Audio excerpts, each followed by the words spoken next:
कल हमने किया था,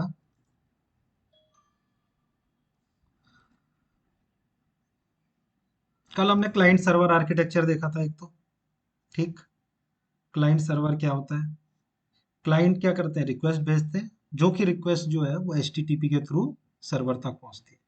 सर्वर क्या करता है, इन रिटर्न जो भी आपकी रिक्वेस्ट आती है उसको हैंडल करता है और वापस रिस्पॉन्स के रूप में क्लाइंट को आउटपुट भेज देता है।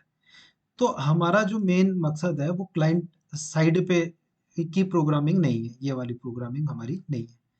जो इस समय का हमारा काम है वो इस तरीके, ये सर्वर वाला जो है हमारा हिसाब, ये जो सर्वर वाला पूरा पोर्शन है इसको हमें प्रोग्राम करना है। ठीक। तो सर्वर में प्रोग्रामिंग करने के लिए हमें चाहिए होता है HTML। HTML जो है वो लैंग्वेज, टैग बेस्ड लैंग्वेज है, जो कि क्या होती है, इंटरनेट पे यही चलती है। HTML का जो पेज होता है वो स्टैटिक होता है, उसको डायनेमिक बनाने के लिए हमें क्या करना पड़ता है, उसमें जावा इम्बेड करनी पड़ती है, यानी कि उसमें जावा यूज करनी पड़ती है। तो वो जो जावा हम यूज करते हैं उसको सर्वलेट बोलते हैं, जावा का प्रोग्राम होता है जो सर्वलेट होता है। तो अभी तक हमने क्या किया है, हाँ तो सर्वर भी बताया था मैंने कि सर्वर क्या होता है, सेंट्रल सिस्टम है that can handle multiple request at the same time. ठीक है, सेंट्रल सिस्टम भी बोल सकते हैं। और कल सेंट्रल सिस्टम एंड, इसे आप सॉफ्टवेयर भी बोल सकते हैं ना, सॉफ्टवेयर भी है, सिस्टम तो होता ही है कंप्यूटर, उसके अंदर स्टोरेज भी होती है, वेब सर्वर के अंदर सारे होते हैं। क्या होता है, वेब सर्वर के अंदर आपको मिलेगा, एक तो मिलेगा उसके अंदर सॉफ्टवेयर, एक मिलेगा उसके अंदर हार्डवेयर की हार्ड डिस्क भी होनी चाहिए, क्योंकि आपको जितना डेटा यूजर का है वो रखना भी है। प्लस जो है आपको वेबसाइट होती है वो भी आपको यहाँ पे क्या करनी है, डिप्लॉय करनी पड़ती है। तो वेबसाइट का एक अपना क्या होता है, अपना एक उसका साइज होता है, तो उसको भी आपको क्या रखना पड़ता है। तो यहाँ स्टोरेज वगैरह सब कुछ होती है इस वेब सर्वर के अंदर। तो वेब सर्वर होता है, एक एप्लीकेशन सर्वर होता है, तो मैंने दोनों में डिफरेंस बताया था। एप्लीकेशन सर्वर क्या होता है, लार्ज स्केल एप्लीकेशंस के लिए यूज होता है, web server small scale applications के लिए यूज होता है। मेनली जो एप्लीकेशन सर्वर होता है वो डिस्ट्रीब्यूटेड सिस्टम्स के लिए यूज होता है। डिस्ट्रीब्यूटेड मतलब जहाँ आपके क्या होते हैं, जहाँ आपका डेटा जो है डिस्ट्रीब्यूटेड फॉर्म में रखा गया हो। ठीक। अब बैंक है तो बैंक का तो सॉफ्टवेयर तो एक ही होगा, आप आईसीआईसीआई बैंक या पीएनबी जो भी लिखेंगे साइट तो एक ही पे जाएंगे ना, ऐसा नहीं है कि अलग अलग। तो वो क्या होता है कि अगर आप किसी लोन पोर्शन पे जा रहे हैं तो वो लोन वाले वेब सर्वर को क्या करेगा, रिक्वेस्ट सेंड करेगा। अब आपको बोलेगा कि यार लोन आपका है, आपके क्या करना है, सेविंग अकाउंट से हर महीने 5,000 रुपये कटते हैं। तो वो क्या करेगा, वेब सर्वर, ये वाला वेब सर्वर सेविंग अकाउंट के वेब सर्वर को क्या करेगा, कांटेक्ट करेगा ऑटोमेटिक, और उसको बोलेगा कि भाई इसके की रिक्वेस्ट भेजेगा, जिसमें से क्या करेगा, वो बोलेगा कि इस सेविंग अकाउंट में इतने पैसे हैं, वो बोलेगा हैं, तो रिस्पॉन्स जाएगा यस, फिर वो रिक्वेस्ट भेजेगा कि अब वो 500 रुपये डिडक्ट, 5,000 रुपये डिडक्ट कर दो, तो ये डिडक्ट करके कर देगा। इस तरीके से क्या होता है, तो दो आपस के दो वेब सर्वर्स क्या हो रहे हैं, आपस में कनेक्ट कर रहे हैं। तो ये क्या हो रहा है, एक जगह ये रखा हुआ होगा, एक जगह ये रखा, यानी कि सेपरेट सेपरेट रखे होंगे डिस्ट्रीब्यूटेड फॉर्म में।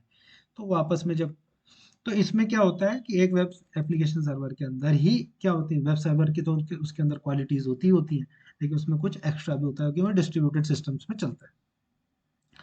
तो इसमें मैंने बता दिया था, ग्लास फिश हो गया, जे बॉस हो गया, दो चार और भी थे। तो मैंने वेब स्फीयर हो गया, ठीक, आईबीएम का। तो इस तरीके से क्या है आपके, ये एप्लीकेशन सर्वर है। वेब सर्वर में टॉम कैट हो गया, आपका अपाचे हो गया, आईआईएस सबने सुना होगा, अगर डॉट नेट पढ़ेंगे तो उसमें आईआईएस है। ठीक, उस उनका अपना सर्वर, तो ये सारे वेब सर्वर है।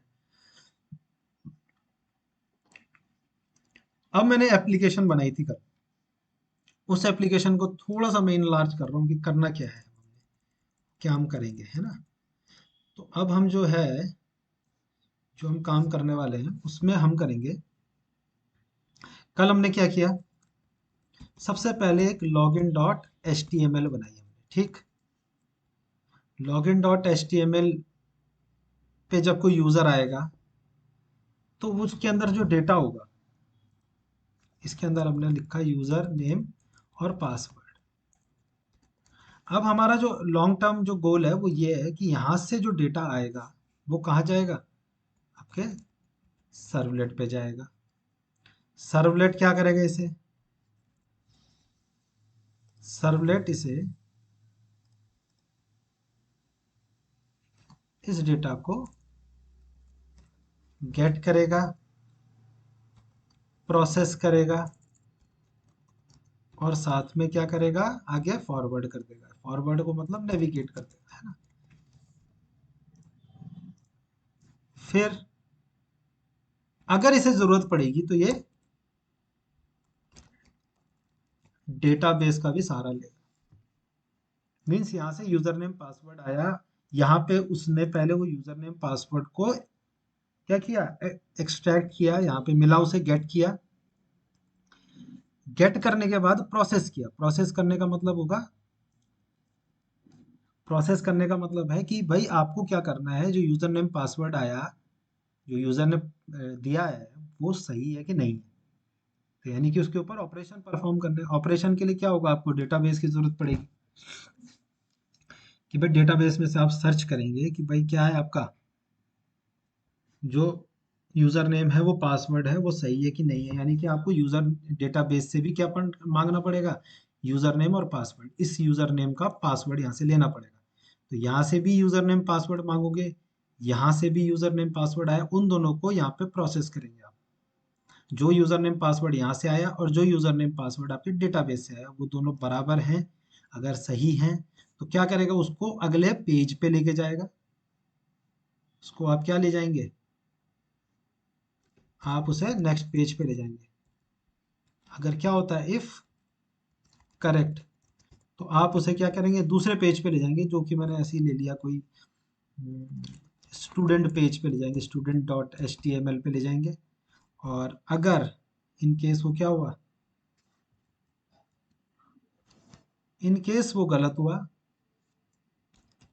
इफ रॉन्ग, अगर उसने गलत पासवर्ड डाला तो आप उसे क्या करेंगे,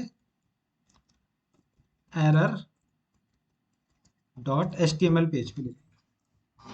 ठीक, तो इसको थोड़ा ध्यान से देखेंगे।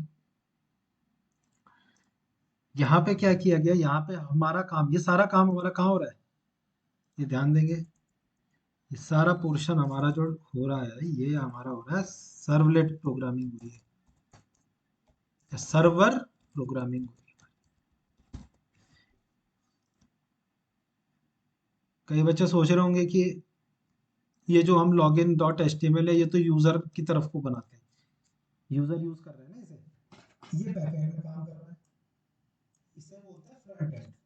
ठीक, इस वाले पोर्शन को जो आपको दिखता है फ्रंट एंड बोला जाता है। जब भी आप प्रोग्रामिंग करेंगे तो जो भी क्या करता है, यूजर कैन सी, उसको आप क्या लिखेंगे, वो फ्रंट एंड हुआ। तो फ्रंट एंड मतलब जो यूजर आपका ऑपरेट कर सकता है, देख सकता है, वो लॉगिन हो रहा है, एचटीएमएल है। फिर सर्वलेट और ये बाकी चीजें क्या हो गई आपकी, बैक एंड हो गई। ठीक, ये सारी बैक एंड प्रोग्रामिंग हो गई, जो सर्वलेट जो बैक एंड में हो रहा है। क्योंकि आपने तो यहाँ से यूजर नेम पासवर्ड एंटर किया, सर्वलेट ने उसे गेट किया, फिर प्रोसेस किया, सही है तो फिर आगे बढ़ाया। तो उसी बीच उसने क्या किया, डेटाबेस से भी कनेक्शन क्या किया, कनेक्ट किया डेटाबेस से, वहां से भी मांगा। तो ये सब बैक एंड में जो चल रहा है, वो बैक एंड प्रोग्रामिंग हुई, और जो फ्रंट एंड में जो यूजर को दिखता है, वो फ्रंट एंड प्रोग्रामिंग। तो ये सारा हम सर्वर पे ही कर रहे हैं। हम कर रहे हैं कि यहाँ से रिक्वेस्ट आएगी, login dot H T M L का पेज मांगा जाएगा, तो ये login dot H T M L का पेज वहाँ जाएगा, दिखाया जाएगा, इसे एच टी टी पी लेके जाएगा। उसके बाद इसी login dot H T M L के पेज में यूजर नेम पासवर्ड रखा जाएगा, फिर वो एंटर करेगा, फिर वो आएगा वापस यहाँ। तो वो जब इसको इसको हम यहाँ पे लिंक करेंगे सर्वर साइड पे, तभी तो ये लिंक होगा। मतलब login dot H T M L पे सबमिट करने के बाद ये पेज कहाँ जाएगा, ये सबसे मेन है। ऐसा थोड़ा ही दूसरे पेज को चला जाएगा, स्टूडेंट पे डायरेक्ट चला जाएगा, ऐसा तो नहीं है। अगले पेज पे तभी जाएगा जब ये यूजर नेम पासवर्ड क्या होगा, करेक्ट होगा। तो इसीलिए बीच में हमें क्या करना पड़ेगा, इसको डायनेमिक बनाने के लिए हमें सर्वलेट की मदद लेनी पड़ेगी। सर्वलेट जो कि क्या होता है, जो कि कुछ नहीं है, क्या है, एक जावा का प्रोग्राम है, सीधी बात। ये क्या है, एक जावा का प्रोग्राम है।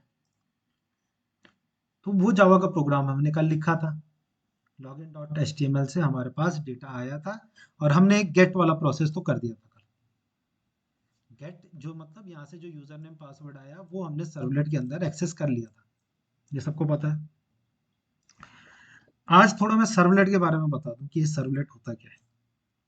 कल थोड़ा एक इंट्रोडक्शन के लिए थोड़ा सा प्रोग्रामिंग से थोड़ा फेमिलियर करने के लिए मैंने बता दिया था ना कि थोड़ा एक प्रोग्रामिंग करा दी थी। लेकिन आज मैं थोड़ा क्या करूंगा, सर्वलेट पे थोड़ा सा बताऊंगा कि व्हाट इज सर्वलेट, सर्वलेट का क्या पूरा रोल होता है इसमें।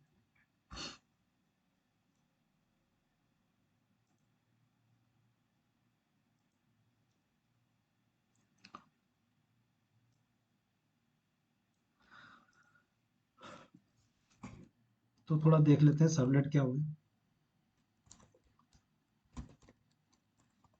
तो सर्वलेट पे ही काम करना है। इसका नाम ही है advance web programming using JSP and servlet. JSP थोड़ा बाद में आएगा। जेएसपी में मैं क्या करूंगा, जैसे पीएचपी अगर सबने पढ़ा हो तो इस login dot H T M L में मैं क्या कर दूंगा, इसको लॉगिन डॉट जेएसपी कर दूंगा। यानी ये जेएसपी पेज जब हो जाएगा, जब ये जेएसपी का पेज हो जाएगा, तो आप क्या कर सकते हैं, कुछ कोडिंग जो है जावा की आप इसी login dot H T M L में या इसी लॉगिन डॉट जेएसपी में भी कर पाएंगे। ये भी धीरे धीरे बता दूंगा कैसे होगा। तो सर्वलेट क्या है, Java program that can run at server side. ठीक, सर्वर पे चलता है जो प्रोग्राम जावा का, वो उसे सर्वलेट बोला जाता है, सीधी बात है।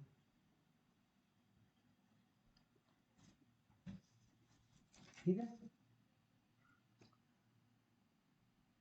थोड़ा सा अब हम देख लेंगे सर्वलेट के। मैंने जो है एक वो भेजे हुए हैं, इसमें देख लें। एक मैंने जो वेबसाइट है उसमें से नोट्स वगैरह ले लेंगे, तो थोड़ा और भी इसके बारे में होगा तो थ्योरी पढ़ लेंगे। बेसिकली जावा का प्रोग्राम, ठीक। बेसिक इसमें आता है life cycle of a servlet. इसकी लाइफ साइकिल क्या होती है, मतलब एक प्रोग्राम जो आप सर्वलेट लिख रहे हैं उसकी लाइफ साइकिल क्या है, मतलब कैसे वो रन करता है, कौन कौन से मेथड उसके अंदर रन करते हैं, ये सब। तो पहला जो होता है इसका होता है इनिट फंक्शन। इनिट फंक्शन सबसे पहले कॉल होता है सर्वलेट में, जब भी आप सर्वलेट चाहे लिखा हो ना नहीं लिखा हो। मैंने जो सर्वलेट का मैंने एक प्रोग्राम लिखा था, जो जावा प्रोग्राम लिखा था कल, उसमें सबसे पहले जो मेथड होता है वो रन होता है इनिट। ठीक, सबसे पहले आपका इनिट मेथड इनिशियलाइजेशन के लिए ऑफ अ सर्वलेट के इनिशियलाइजेशन के लिए होता है। कोई भी पैरामीटर जो आपको क्या करने हैं, एक बार जब आपने टॉमकैट रन कर दिया और आपने ये सर्वर को उसमें क्या कर दिया, डिप्लॉय कर दिया। डिप्लॉय करने का, डिप्लॉय मतलब वहां प्लेस कर दिया। देखो डिप्लॉय का मतलब होता है कि जो आपका ये पूरी प्रोग्रामिंग कर रहे हैं ना, ये पूरा फोल्डर बना रहा हूँ जैसे कल बनाया था मैंने, ये देखो। डिप्लॉयमेंट का मतलब भी समझ लें थोड़ा ना, कि ये जो है टर्म्स यूज हो रही है इसमें।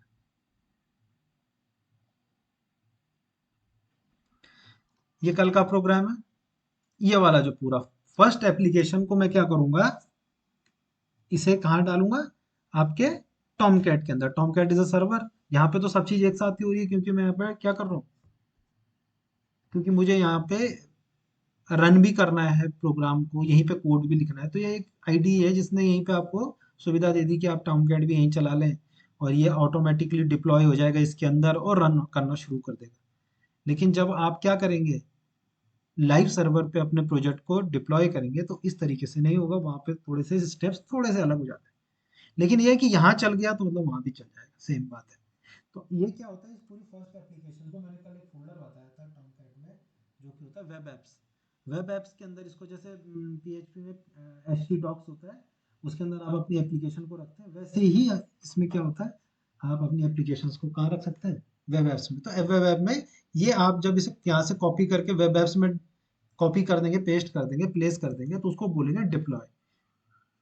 तो उसे बोलते हैं deployment of a website program, जो भी आप बोले, ठीक।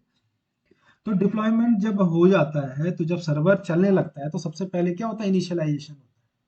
तो जो भी आपके पैरामीटर्स होंगे जो कि इनिशियलाइजेशन पे आपको चाहिए होंगे, तो वो आप यहाँ पे रख देंगे। ये एक बार चलता है जब आपका सर्वर सर्वलेट जो होता है, जब आपका सर्वर रन कर जाता है और ये सर्वलेट ये एक बार चलेगा, जब ये चल जाएगा ये वाला मेथड, उसके बाद चलता है, मैंने कल आपको बताया था सर्विस मेथड, जिसमें हमने काम किया था। ये सर्विस मेथड पे काम किया था, देखो ये वाला, देखो यहाँ पे इनिट नहीं लिखा हुआ है ना, लेकिन वो चल गया होगा ऑटोमेटिकली। आज लिखूंगा मैं यहाँ पे इनिट मेथड एक।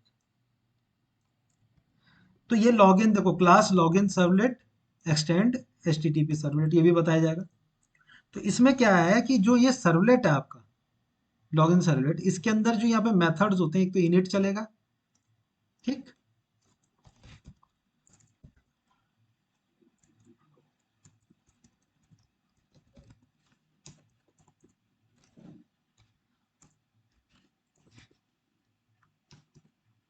ये देखो इनिट आया, तो ये इनिट हो गया, देखो ये मेथड होता है इनिट। तो ये मेथड यहाँ पे लिखा जाता है। इसके अंदर जो भी चीज आप लिखेंगे, इस वाले, ये पूरा सर्वलेट ये है भाई, देखो यहाँ तक ये पूरा सर्वलेट है। ये यानी कि एक प्रोग्राम ही है, देखो जावा, जिसने जावा की होगी उसको कोई ज्यादा परेशानी इसमें हो नहीं रही होगी। इसके अंदर जो है, जब मैंने कहा था कि कोई क्लास चलती है जावा, कोर जावा में, तो मेन से शुरू होती है, मेन से ही शुरू होती है बस, बाकी कुछ नहीं होता। लेकिन जो जावा ये सर्वलेट का प्रोग्राम होता है, उसमें मेन तो होगा नहीं, तो उसमें सबसे पहला काम होगा कि पहले चलेगा इनिट फंक्शन। इनिट, यहाँ पे जो भी आपको पैरामीटर, जब भी आपका ये प्रोग्राम शुरू होगा, ये चलेगा एक ही बार। तो आप यहाँ पे लिख सकते हैं, कोई भी वेरिएबल डिक्लेयर करना हो, क्या करें इनिशियलाइजेशन के लिए, वो यहाँ पे आप इनिशियलाइज कर सकते हैं। इसका इतना ही काम है। सेकेंड नंबर पे मैंने कहा क्या चलेगा, सर्विस मेथड। तो ये सर्विस मेथड है, ये वाला सर्विस मेथड। तो ये मेन होता है मेथड, ये क्या करता है, सर्विस प्रोवाइड करता है, ठीक, it provides service to the multiple clients. Multiple clients को कौन करता है, मल्टीपल क्लाइंट्स को सर्विस यही प्रोवाइड करता है, ठीक है ना, उनको रिस्पॉन्स सेंड करके। देखो क्या होता है, इनिट चलता है एक बार, जब पहली बार ये सर्वलेट रन होगा तो इनिट चल जाएगा। और सर्विस मेथड का ये क्या होगा, ये क्या करेगा, ये चलेगा बार बार। सपोज मैंने क्या कहा, देखो मैं जब ये login dot H T M L चलाऊंगा यहाँ से, तो क्या होगा, मैं भी खोलूंगा login dot H T M L इस प्रोजेक्ट का, आपने अपने कंप्यूटर से खोला, ठीक, ये मैंने ये जो मेरा प्रोजेक्ट है इसे लाइव कर रखा है, सर्वर पे डाला हुआ है। तो एक जगह से मैंने लॉगिन किया, एक जगह से आपने किया, ऐसी मल्टीपल क्लाइंट्स डिफरेंट कंप्यूटर से भेज सकते हैं। तो जो पहला क्लाइंट होगा, जब वो इसको सबमिट करेगा फॉर्म को, तो तब ये सर्विस मेथड चलेगी, तो ये सर्विस मेथड चलेगी। तो सर्विस मेथड पहले चलेगा, उसमें इनिट मेथड, फिर चलेगी सर्विस मेथड। तो पहला यूजर मैं हूँ, ठीक, सर्विस ने हैंडल किया रिक्वेस्ट, उसके बाद हो गया, फिर आपने वहां से क्या किया, अपने एंड से जो है, दूसरे क्लाइंट ने इस login dot H T M L को खोला और उसने भी सबमिट किया, तो तब जो है इनिट फंक्शन आपका नहीं चलेगा, क्योंकि ये पहली बार ही चलेगा, उसके बाद ये नहीं चलेगा, उसके बाद आपका सर्विस ही चलता रहेगा। फिर तीसरे यूजर ने क्या किया, इस login dot H T M L में लॉगिन क्या किया, इनपुट किया अपने यूजर नेम पासवर्ड, उसने भी सबमिट किया, तो फिर इनिट नहीं चलेगा, फिर आपका क्या चलेगा, सर्विस ही चलेगा। तो सर्विस ही मेथड होता है जो बार बार क्या होता है, कॉल होता है। इनिशियलाइजेशन क्या, ये इनिट क्या चलता है, ओनली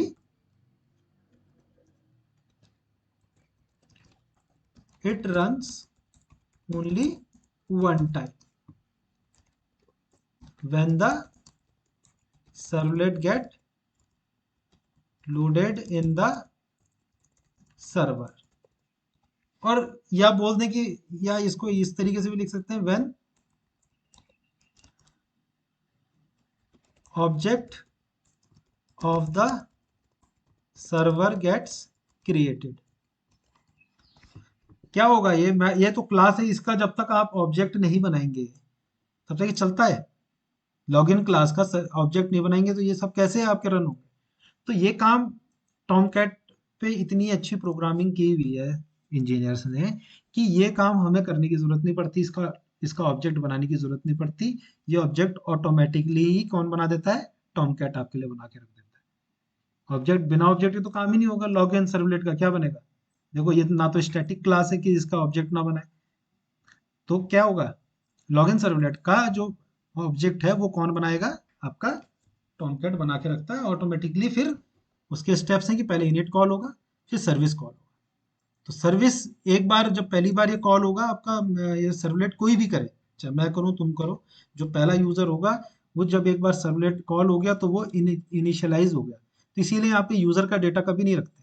यहाँ पे आप वाली फाइल्स रखते हैं जो आपकी प्रोजेक्ट से रिलेटेड फाइल्स होती हैं, प्रोजेक्ट से रिलेटेड वेरिएबल्स होते हैं, वो रखे जाते हैं कि पहली बार जब इनिशियलाइज हो जाए तो क्या हो, वो एक बार ही होगा। फिर उसके बाद जब डिफरेंट यूजर इसको क्या करेंगे, एक्सेस करेंगे, तो सिर्फ ये सर्विस मेथड ही एक्सेस होगा, बाकी ये वाला नहीं हो पाएगा एक्सेस। तो यानी ये एक बार चलता है आपका, ये ध्यान रखेंगे। इनिट वाले जो फंक्शन है वो एक बार चलेगा, सर्विस वाला बार बार चलता रहेगा। ये can provide services to the multiple clients. फिर जब आपका क्या होगा, आपने बंद कर दिया, सबने बंद कर दिया, टॉमकैट भी बंद हो गया, आपका टॉमकैट सर्वर आपने बंद किया, जो कि रेयरली होता है। तो जब आपका टॉमकैट आपने बंद कर दिया, यानी सर्वर ही शट डाउन हो गया, तो ये सर्वलेट भी शट डाउन हो गया सीधे सीधे। ये आपका फर्स्ट एप्लीकेशन भी नहीं चलेगा। तो वो क्या करेगा, फाइनली एक डिस्ट्रॉय फंक्शन, ये सारे आई स्मॉल है इसमें, आई स्मॉल है, एस स्मॉल है, डी स्मॉल है, तो डिस्ट्रॉय फंक्शन कॉल होगा। ये क्यों होता है destroy, it can, it is used to release the resources used by the servlet. Servlet ने जो भी रिसोर्स यूज की होगी इस बीच, जब वो सर्विस मेथड चला रहा था, तो वो क्या करेगा, डिस्ट्रॉय मेथड क्या करेगा, उस सबको रिलीज कर देगा, जितने भी उसने रिसोर्स पकड़े हुए थे, उसने कहीं पे डेटाबेस के साथ कनेक्शन बनाया हुआ था, कहीं कुछ किया हुआ था, वो सब के सब क्या कर देगा, वो रिलीज कर देगा रिसोर्स, अपने आप ये हट जाएंगे और आपका ये बंद हो जाएगा। तो ये समझ में आया।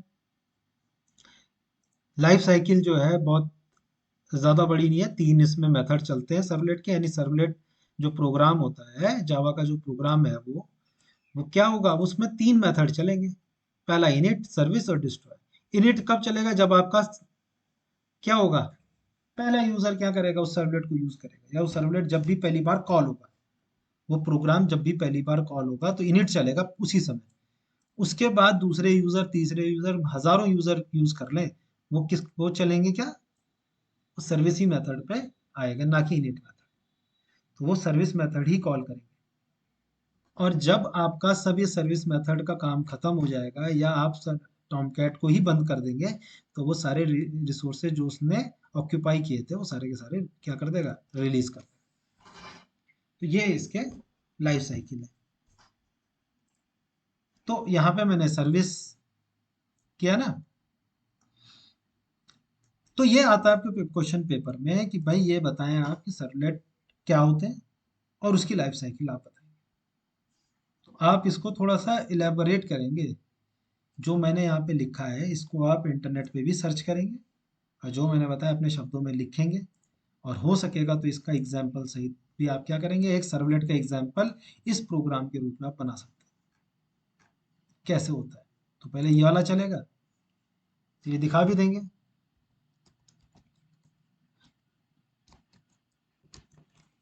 ठीक, लिख देंगे कि भाई मैं कहा हूँ इनसाइड इनिट मेथड के अंदर हूँ, प्रिंट करके। सबसे अच्छा है कि भाई आपको डीबगिंग की टेक्निक भी आनी चाहिए कि डीबगिंग कैसे होती है। डीबगिंग मतलब, अगर आप, मैंने ये प्रोग्राम है, सपोज मैं ये चला रहा हूँ प्रोग्राम पूरा, अब आपने कहा, कल को मैं पूछूंगा कि भाई आपको कोई प्रॉब्लम हुई, तो आप बोलेंगे कि सर मेरे को, मेरा ये नहीं चला, मेरा वो नहीं चला। तो मैं बोलूंगा भाई आपको किस पोर्शन पे आपको प्रॉब्लम हुई, सर्विस मेथड के अंदर हुई, कहाँ पे हुई, आपका कनेक्शन बन रहा है नहीं बन रहा। तो आपको आपको वो बताना मुझे, ऐसे नहीं कि मेरा ये पूरा ही प्रोजेक्ट नहीं चला। तो प्रोजेक्ट में आप क्या करेंगे, इस तरीके से मैसेज प्रिंट करना जब सीख लेंगे, तो यानी कि अगर आपने ये वाला मैसेज प्रिंट हो रहा है, तो यानी कि इनिट मेरा फंक्शन चल रहा है। देखो सर्विस के अंदर मैंने पहला मैसेज ये क्यों प्रिंट किया था कि इनसाइड सर्वलेट के अंदर आ गया, या इनसाइड मैंने क्या कर दिया, सर्विस मेथड के अंदर आ गया। क्योंकि मुझे पता होना चाहिए कि जब मैं यहाँ से लॉगिन पे क्लिक करूंगा सबमिट पे, तो मेरा जो जो मैंने क्लिक किया तो जो H T T P request है वो यहाँ आ रही है या नहीं पहुंची। तो ऐसे थोड़ी ना कि यार ये वाला तब मुझे कैसे पता चलेगा ये वाले में गलती है या ये वाले में है या ये वाले में या ये वाले में। तो सबसे पहले ये चला तो यानी कि यहाँ तक आ रहा है, तो मतलब इस लाइन से नीचे ही कहीं गलती है मेरी। तो फिर मैं देखूंगा कि इस लाइन के नीचे एक और बार अगर प्रिंट करना पड़ा मुझे तो यहाँ पे प्रिंट करूंगा, इसके नीचे प्रिंट करूंगा। तो तब मुझे पता चलेगा जो लाइन यहाँ पे से नहीं चलेगी, मतलब उस लाइन में मुझे क्या है प्रॉब्लम। तो उसे कहते हैं डिबगिंग टेक्निक। इस तरीके से क्या करेंगे आप, थोड़ा डिबगिंग की भी हैबिट लगाएंगे कि किस तरीके से होता है, चाहे वो इस प्रोग्रामिंग में हो चाहे कहीं पे भी हो, किसी भी आप प्रोग्रामिंग लैंग्वेज में ये सेम होता है, इस तरीके से ही की जाती है डिबगिंग। तो मैसेज प्रिंट कराए जाते हैं। तो आपका क्या होगा, अगर आप मुझसे कल को पूछेंगे कि सर मेरा नहीं चला, तो आप बोलेंगे सर मेरा ये वाला पोर्शन नहीं चला। तो मैं देखूंगा इसमें क्या प्रॉब्लम आई। ऐसे नहीं सर मेरा पूरा लॉगिन सर्वलेट ही नहीं चला, तो मैं क्या देखूंगा कि यार कहाँ पे तुम्हारी गलती हुई, यहाँ पे हुई है, यहाँ पे हुई है। ठीक है, अभी तो छोटा सा ही कोड है, अभी इसको मैं और बड़ा करूंगा, डेटाबेस का कोड लिखूंगा। तो कौन सा लाइन पे जो प्रॉब्लम है वो खुद को देखिए। ठीक, तो इसे डिबगिंग बोलते हैं। अब देखो यहाँ पे एक और चीज आपको देखने को मिल रही है, सर्विस मेथड नहीं, लॉगिन सर्वलेट पे ये किसको एक्सटेंड कर रहा है, H T T P servlet को। तो इसमें दो चीजें तुम्हारे कोर्स में आ जाती हैं।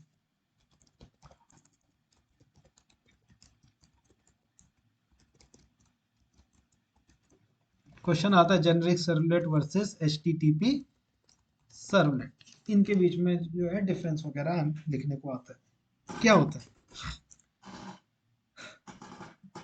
इसकी हायरार्की समझो पहले। सबसे पहले लिखी गई सर्वलेट क्लास। सर्वलेट क्लास बोलो या सर्वलेट इंटरफेस लिखा गया। इंटरफेस, अब देखो इंटरफेस की पूरा तुम्हें पता होना चाहिए इंटरफेस होता क्या है। इंटरफेस को एक्सटेंड बोले या इंप्लीमेंट किया किसने, जेनेरिक सर्वलेट ने। ठीक,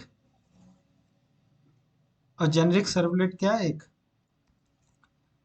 एब्स्ट्रैक्ट क्लास है। इसको एक्सटेंड किया H T T P servlet interface ने। तो ये इतना लंबा इसका क्या है, हायरार्की है। एक सर्वलेट इंटरफेस बनाएगा सबसे पहले, उसके अंदर कुछ फंक्शंस थे। देखो क्या होता है कि सर्वलेट इंटरफेस ऐसा नहीं कि सर्वलेट इंटरफेस जब बना दिया गया तो इसको कई छोटे इससे नीचे जो क्लासेस होंगी चाहे इंटरफेस होंगे वो इम्प्लीमेंट करेंगे। तो होंगे तो बहुत सारी क्लासेस, लेकिन हमें पढ़नी है कौन सी, जेनेरिक। तो जेनेरिक सर्वलेट में क्या किया उसने, इसके अंदर जो भी मेथड लिखे हुए होंगे उसने यहाँ पे क्या कर दिया, इम्प्लीमेंट कर दिए। ठीक, अब एब्स्ट्रैक्ट क्लास में जेनेरिक सर्वलेट ने कुछ मेथड जैसे कि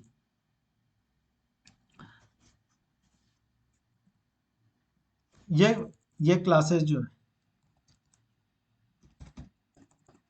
ध्यान देंगे, इनिट मेथड ये लिखा होगा, सर्विस मेथड ये लिखा होगा, इसमें ही आता है एक डू गेट मेथड, इसके बारे में बाद में बताऊंगा, do post method, destroy method, ये सब लिखे होंगे इसने, यहाँ रहे होंगे, इसने बना दिए जेनरिक सर्वलेट ने।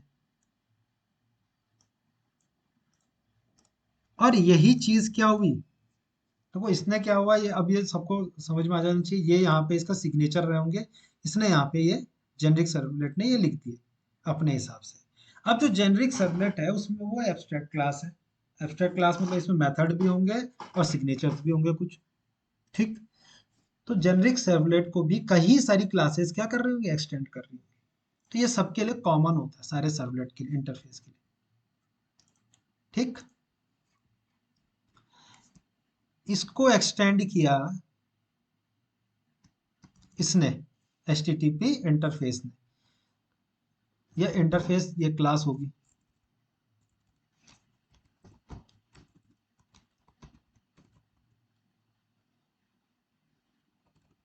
या इंटरफेस होगा। देखो ये देख लेना, एब्स्ट्रैक्ट क्लास है, इंटरफेस है, ये सारे इंटरफेस भी हो सकते हैं, ऐसा कुछ है।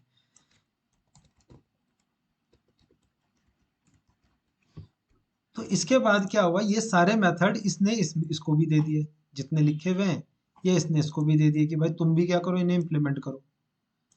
इसने क्या किया, ये सारे के सारे इसने भी इम्प्लीमेंट कर दिए, ये पांचों। देखो ये क्या होते हैं, ये सारे पांचों के पांचों इसने भी इम्प्लीमेंट कर दिए। और जब क्या होगा, मैं क्या कर रहा हूँ, H T T P servlet को क्या कर रहा हूँ, स्पेसिफिकली यहाँ पे एक्सटेंड कर रहा हूँ। तो ये वाले मुझे क्या करने हैं, देखो ओवरराइड हुए।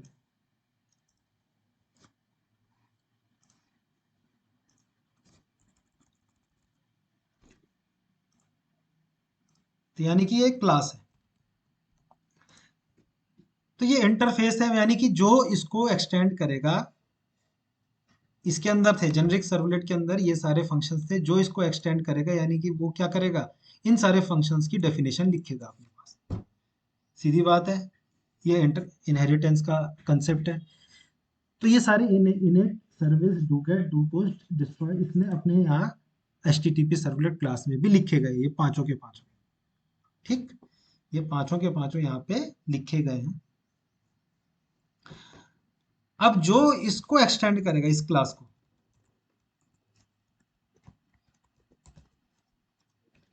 यानी कि वो क्या कर सकता है, इनको, इन मेथड्स को एक्सटेंड करने का, यानी कि वो यहाँ पे क्या कर सकता है, ओवरराइड कर सकता है। देखो यहाँ पे ओवरराइड लिखा हुआ है ना।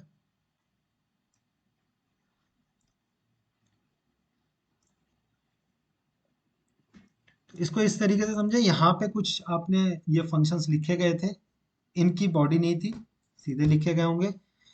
जेनेरिक सर्वलेट ने इसे इंप्लीमेंट किया, तो उसने भी क्या किया, वो एक इंटरफेस है, वो भी बॉडी नहीं लिख सकता, उसने भी यहाँ पे एज इट इज उतार दिए। इसको H T T P servlet class ने क्या किया, एक्सटेंड किया।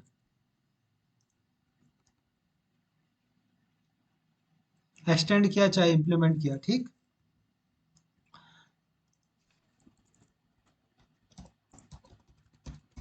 तो इसने यानी कि ये सारे के सारे फंक्शंस उसको यहाँ पे भी लिखने पड़ेंगे। देखो इसके अंदर जो होगा, इसके अंदर कई सारे फंक्शंस होंगे।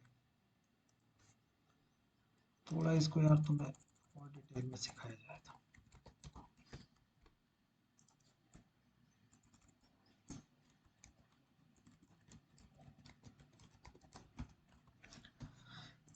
एब्स्ट्रैक्ट क्लास, जेनरिक सर्वलेट क्या होता है कि आप जब आप काम कर रहे हैं, तो इसमें एच टी टी पी की रिक्वेस्ट कौन सा हैंडल करता है, आपकी H T T P servlet class.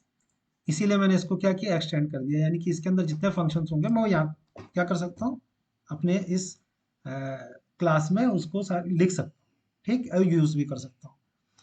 लेकिन जो है हमारे पास, जब हम कोई वेबसाइट बनाते हैं तो उसमें ऐसा नहीं है कि एच टी टी पी ही सर्वलेट क्लास बने। उसमें आपके कई सारे बन सकते हैं, एफ टी पी क्लास बन सकती है, ठीक। इस तरीके से आपके सिंपल मेल ट्रांसफर प्रोटोकॉल की जो है क्लास बन सकती है, बहुत सारी क्लासेस आपकी बना सकते हो, ठीक है ना, इससे रिलेटेड। तो ये जो सारे के सारे क्या होंगे, ये जेनरिक सर्वलेट को क्या करेंगे, एक्सटेंड करेंगे, यानी इसको इनहेरिट करेंगे। तो यानी कि ये वाले फंक्शंस यहाँ पे भी यूज हो सकते हैं, यहाँ पे भी यूज हो सकते हैं। तो जेनरिक सर्वलेट क्या करता है, ये जो सर्विसेज प्रोवाइड करता है ये सबको करता है। ऐसे नहीं एच टी टी पी को ही कर रहा है, ये एफ टी पी यानी फाइल ट्रांसफर करनी है आपको, तो एच टी टी पी की रिक्वेस्ट की जगह आपको फाइल भेजनी है बड़ी, तो वो भी आप क्या कर सकते हैं, एफ टी पी को यूज कर सकते हैं। तो वो ये सबके लिए बनाया गया है, जेनरिक सर्वलेट जो है सबके लिए बनाया गया है। तो उसको स्पेसिफिक करने के लिए कि भाई हमें कौन सा यूज करना है, हमें एच टी पी सर्वलेट करना है, तो उसने उसे एक्सटेंड कर लिया। एक्सटेंड कर लिया तो यानी कि जिन जिन जो जो इन सब में कॉमन होंगे, F T P, S M T P, H T T P, उनको उसने क्या कर दिया, उसने उसके सिग्नेचर बना के छोड़ दिए, इनके सिग्नेचर बना के छोड़ दिए, यानी कि जो इनको एक्सटेंड करेगा उसको ये लिखने पड़ेंगे। तो H T T P servlet ने इसको क्या किया, एक्सटेंड किया, जितने उसके मतलब के थे वो उसने यहाँ पे ले लिए, जो नहीं थे वो उसने यहाँ पे नहीं लिए। इसके फीचर्स ये है ना, कुछ इसमें फंक्शंस एब्स्ट्रैक्ट क्लास में कुछ तो क्या होते हैं, कुछ आप फंक्शन लिख भी सकते हैं और कुछ फंक्शंस को आप क्या कर सकते हैं, एज इट इज सिग्नेचर बना के छोड़ सकते हैं। तो सिग्नेचर जिनको बना के छोड़ा, यानी कि वो जो उसका एक्सटेंड करेगा वो लिखेगा, और जो इसने अपने आप लिखे होंगे वो इसको यूज भी कर सकता है। तो इस तरीके से क्या हो सकता है इसमें, जेनेरिक सर्वलेट आपके जो है जनरल सर्वलेट हुआ, जो कि सबको आपकी प्रोग्रामिंग क्या करेगा, सबको आप जो है सर्विस प्रोवाइड करेगा। और एचटीटीपी क्या होगा, सिर्फ एचटीटीपी रिक्वेस्ट के लिए होगा। तो यहाँ पे हम एचटीटीपी रिक्वेस्ट के साथ ही खेल रहे हैं, क्योंकि जो आपकी लॉगिन से आएगी वो एचटीटीपी रिक्वेस्ट आएगी। तो इसीलिए हमने किसको किया, एचटीटीपी सर्वलेट को ही क्या किया, एक्सटेंड किया। तो इस क्लास के अंदर क्या होगा, ये जब एक्सटेंड करेगा तो इसके अंदर init, service, do get, do post और डिस्ट्रॉय, ये 5 मेथड्स यहाँ लिखी हुई होंगी। तो जब हम इसको एक्सटेंड कर रहे हैं, यानी कि इसको एक्सटेंड कौन कर रहा है,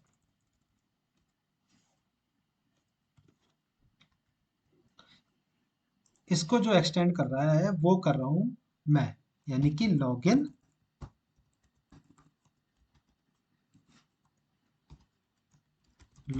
डॉट लॉगिन सर्वलेट। तो यानी कि मैंने जो यहाँ पे लिखे हुए init, service, do get, do post, इनको मैं यहाँ पे क्या कर सकता हूँ, इन फंक्शंस को ओवरराइड कर सकता हूँ। यानी कि यहाँ पे लिखे हुए होंगे एचटीटीपी सर्वलेट के अंदर, और हम उसे क्या कर सकते हैं, ओवरराइड, मतलब अपने हिसाब से बदल सकते हैं। तो ये बात समझ में आई। जनरल जेनेरिक जो सर्वलेट होते हैं वो होते हैं आपके सबको सर्विस प्रोवाइड करता है, वो सबके लिए जनरल है।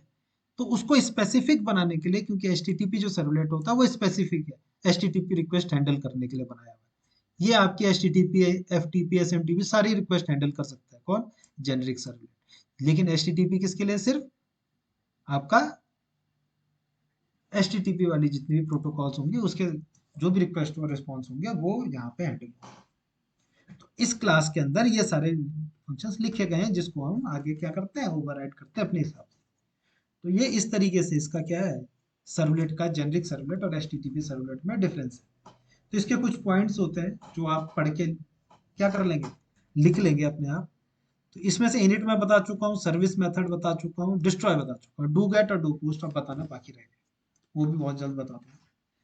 तो इतना आप देख लेंगे। देखो इसमें क्वेश्चंस आएगा ही आएगा, एक सर्वलेट में क्वेश्चन आएगा, सर्वलेट क्या होते हैं, लाइफ साइकिल क्या होती है सर्वलेट की, वो आप लिखेंगे। जेनरिक और एचटीटीपी सर्वलेट में क्या डिफरेंस होता है, ये हो गया आपका थ्योरी पोर्शन।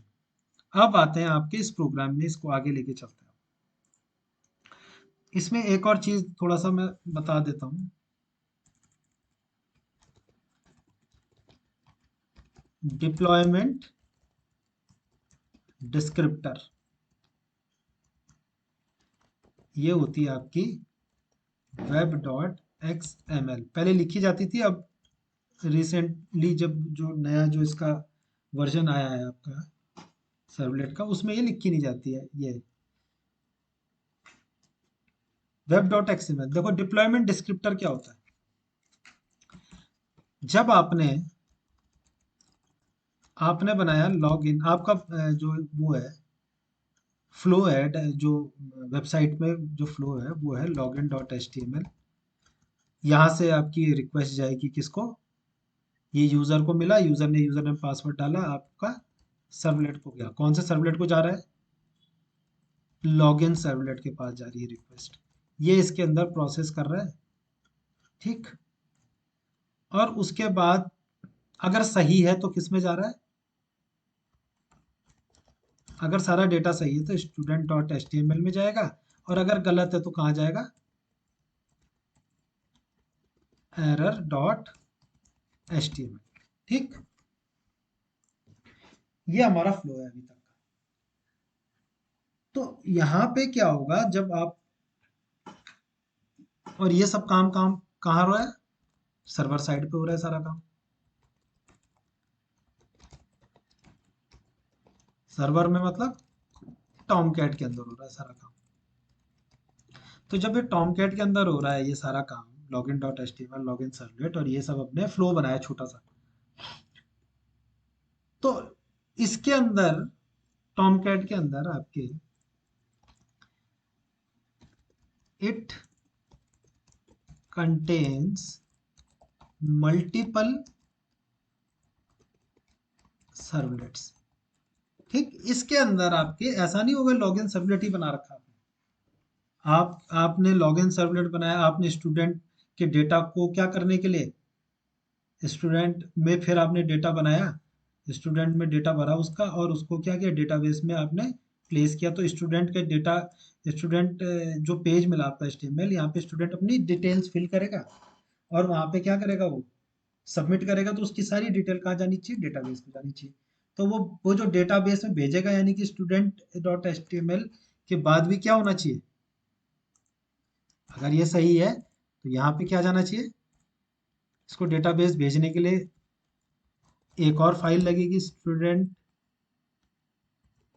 सर्वलेट, जो कि फिर जावा का प्रोग्राम होगा जो इसे क्या करेगा, डेटाबेस तक पहुंचा देगा। ठीक, देखो ध्यान से समझेंगे इसे, बहुत सिंपल शब्दों में मैं सिखा रहा हूँ यहाँ पे। देखो ये आपका क्या है, जब टॉमकैट है, टॉमकैट के अंदर ऐसा तो नहीं है ना एक ही वेबसाइट चलती है कि मैंने टॉमकैट है तो सर्वर मैंने खरीद लिया अपना, ऐसा तो कहीं होता नहीं। सर्वर के अंदर हमें एक जगह मिलती है छोटी सी, और सपोज चलो मैं प्रोजेक्ट की बात करता हूँ अपने, तो मैं एक प्रोजेक्ट में एक ही सर्वलेट, एक ही प्रोग्राम तो लिखूंगा नहीं ना, ऐसा थोड़ा ना लॉगिन का ही लिखूंगा बस। अभी क्या करूंगा, मेरा जो फ्लो है वेबसाइट का, कि login dot H T M L user को दिखा, यूजर ने देखा, यूजर ने उसमें यूजर नेम और पासवर्ड डाला। अब वो यूजर नेम और पासवर्ड जो है प्रोसेस होना चाहिए, तो उसके लिए मैंने जावा का प्रोग्राम लिखा। जावा के प्रोग्राम में क्या होगा,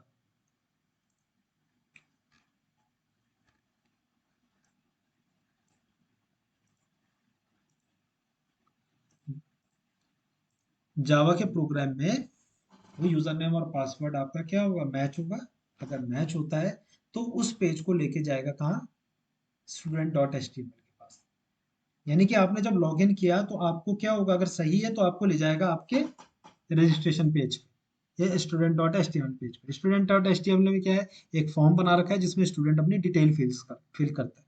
ठीक, या अपनी डिटेल सर्च कर सकता है, जो भी है। तो उसमें वो अपना डेटा, रोल नंबर, नाम, सब कुछ भरेगा, फिर वो सबमिट दबाएगा। तो यानी कि ये जो डेटा है ये डेटाबेस के अंदर सेव होना चाहिए, तो ऐसे तो होगा नहीं ऑटोमेटिक, ये डेटा यहाँ से जाएगा। उसको प्रोसेस करने के लिए फिर मुझे एक जावा का प्रोग्राम लिखना पड़ेगा, जो कि क्या होगा, स्टूडेंट सर्वलेट होगा। ठीक, लॉगिन सर्वलेट, ये स्टूडेंट सर्वलेट, और वो स्टूडेंट सर्वलेट के अंदर कोडिंग लिखूंगा। यहाँ से जो डेटा आएगा उसको पहले गेट करूंगा, यानी यहाँ तक लूँ, यहाँ पे उसको एक्सेस करूंगा। एक्सेस करने के बाद उसको क्या करूंगा, JDBC का कोड लिख के डेटाबेस की तरफ को अपडेट कर दूंगा। या फिर स्टूडेंट जो भी चाहता है, ये इसका काम है। तो यानी एक ही प्रोजेक्ट के अंदर आपके पास लॉगिन सर्वलेट भी आ गया और स्टूडेंट सर्वलेट भी आ गया। दो तो इस तरीके से मल्टीपल सर्वलेट हो सकते हैं। तो इनको आपस में क्या करने के लिए मैनेज करता है कौन, जो मैनेज करता है वो करती है web dot X M L. It manages all the servlet URLs। बेटा ये अपना जो है ना, ये बंद कर दो, ये माइक है ना, तो ठीक रहेगा।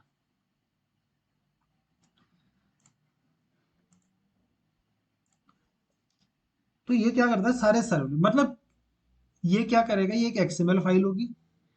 जब यहाँ से मैं HTML पे लिखूंगा, देखो HTML में मैंने क्या बोला, कि आप लॉगिन सर्वलेट के पास जाएं, तो ये पहले जाएगा वेब XML के पास। ये सबसे पहले कहाँ जाएगा,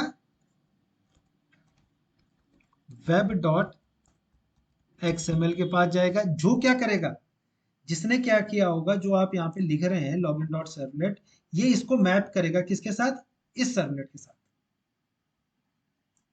ये देखो यहाँ पे ये स्लैश लिखा हुआ है ना, ये वाला, इसके साथ मैप करता है, इस लॉगिन सर्वलेट के साथ। तो ये मैपिंग होती है। ठीक, क्योंकि आप तो यहाँ पे लिख रहे हैं, यहाँ पे आप लॉगिन सर्वलेट यानी इस क्लास का नाम लिख रहे हैं, ये क्लास का नाम लिख रहे हैं। तो लॉगिन सर्वलेट आपका क्लास का नाम है, उसको मैप करना, जो यहाँ से आपने भेजा, ये एक्शन में जो ये फॉर्म एक्शन को जो भेजा गया है, इसको मैप करना है इस सर्वलेट के साथ। तो वो मैप कौन करता है?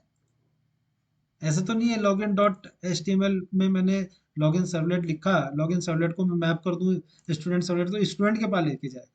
तो ये मैपिंग ऑटोमेटिक होती है इसमें, इसमें आपका कोई रोल नहीं है कि इसको किस तरीके से कर दें। इससे पहले 2 4 5 साल पहले क्या करना पड़ता था, इसको कॉन्फ़िगर भी हमें को करना पड़ता था। ये सारे यूआरएल्स को हमें क्या करना पड़ता है, ये यूआरएल बोला जाता है इसको। देखो बेटा मैंने कितनी बार कहा है अपना जो माइक ऑफ कर दो। नवीन, आप पूछना है तो पूछ लो। तो इसमें इसको यूआरएल कहा जाता है, देखो ये वाला, इस पोर्शन को, क्योंकि इसमें स्लैश लग गया ना आगे। तो इसको आपका क्या करता है, मैप करता है। इट मैनेजेस और it maps all the servlet URLs with HTML form actions, है ना। जो फॉर्म का जो एक्शन है, ये वाला फॉर्म का जो एक्शन है, कहाँ जाएगा, उसको वो इसी के पास क्यों जा रहा है? अगर यहाँ पे एक और सर्वलेट बना दूं, उसके पास क्यों नहीं जा रहा? तो बीच में क्या हो रही है, वेब, यहाँ पे अगर होगी डिप्लॉयमेंट डिस्क्रिप्टर, तो ये देखो सर्वलेट मैपिंग ये हो रखी है ना।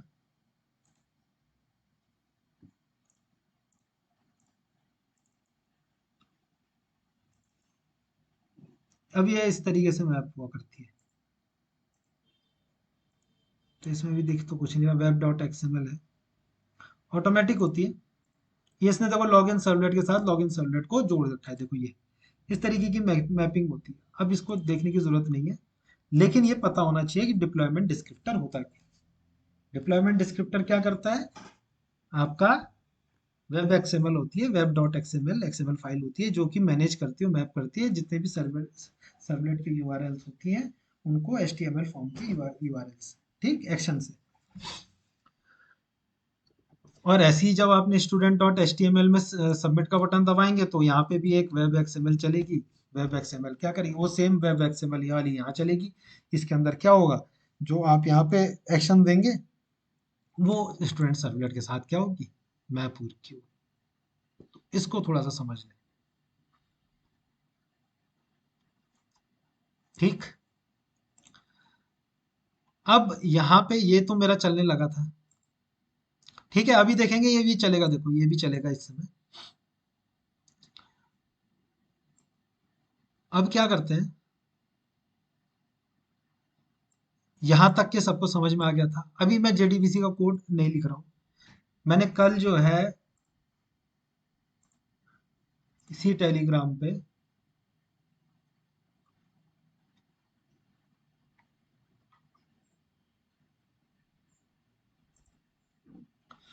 इसी पे मैंने कुछ ये प्रोग्राम भी दिए हुए, जीडीबीसी एग्जाम्पल और जीडीबीसी एग्जाम्पल 2, यानी कि जो मैंने अभी पिछले ही सेमेस्टर में करवाए हैं जीडीबीसी के एग्जाम्पल, इनको पढ़ लेंगे सब और देख लेंगे, क्योंकि यही कोड यहाँ पे इस्तेमाल होने वाला है इधर। अभी फिलहाल मैंने क्या किया देखो, कल मैंने किया था login dot H T M L बनाया मैंने एक पेज। तो मैंने बताया था ये पूरा आपका प्रोजेक्ट होता है, प्रोजेक्ट के अंदर जावा की जो भी फाइल सर्वलेट की फाइल्स होती है, वो जावा की फाइल्स हुई तो जावा एसआरसी के अंदर आती है। वेब कंटेंट के अंदर जितनी भी आप H T M L JSP की फाइल्स बनाएंगे, वो वेब कंटेंट के अंदर बनाएंगे बस। बिल्ड जो होता है, बिल्ड मतलब जब आप इसे रन करेंगे तो ये पूरे किस फॉर्म में होता है, वॉर फॉर्म में होता है।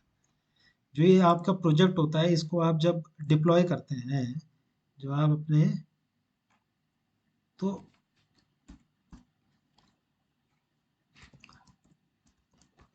To deploy your project in Tomcat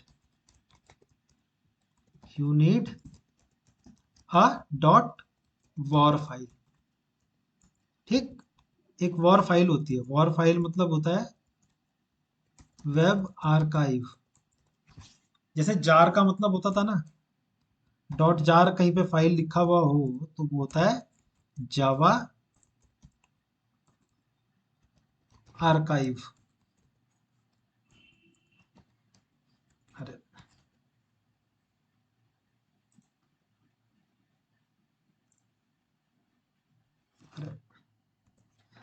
वो होता है जावा आर्काइव, और ये हो गई वेब आर्काइव। ठीक,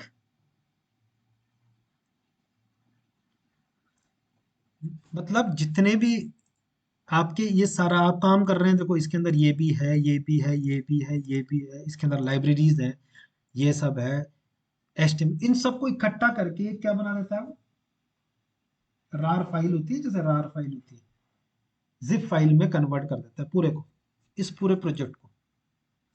तो अगर जावा का आपने प्रोजेक्ट कोर जावा में बनाया है, तो वो अगर जब क्या होता है, जिप फॉर्म में कन्वर्ट होता है, तो इसका अपना एक क्या है, एक्सटेंशन है डॉट जार, जावा आर्काइव है।